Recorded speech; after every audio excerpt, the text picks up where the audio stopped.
មេបញ្ជាការយោធាភូមិភាគទី2ថៃអះអាងថាភាពតានតឹងកើតឡើងពីបញ្ហានយោបាយក្នុងស្រុកថៃជាជាងចំនួនយោធា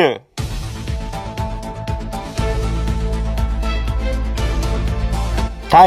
មេបញ្ជាការយោធាភូមិភាគទី2ឧត្តមសេនីយ៍ទូលប៊ុនស៊ីមបាតខ្លាំងបានបញ្ជាក់នៅថ្ងៃសៅរ៍ថា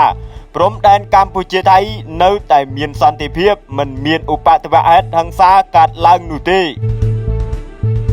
លោកថាបញ្ហានយោបាយមិនប៉ះពាល់ដល់ប្រតិបត្តិការយោធាទេដោយភាគីនីមួយៗបន្តបំពេញភារកិច្ចរៀងៗខ្លួនកាសែត The Nation ផ្សាយសម្ដីលោកប៊ុនស៊ីមបាតខ្លាំងនិយាយថាភាពតានតឹងដែលកើតឡើងគឺតាក់ទងនឹងបញ្ហានយោបាយក្នុងស្រុករបស់ប្រទេសថៃជាជាងចំនួនយោធាលោកប៊ុនស៊ីមបានសង្កត់ធ្ងន់ថាយោធាថៃនៅតែផ្ដោតលើការការពារអធិបតេយ្យភាពនិងសន្តិសុខរបស់ប្រទេសលោកបានធានាដល់សាធារណជនថាចលនានយោបាយក្នុងប្រទេសមិនប៉ះពាល់ដល់ការទទួលខុសត្រូវរបស់យោធា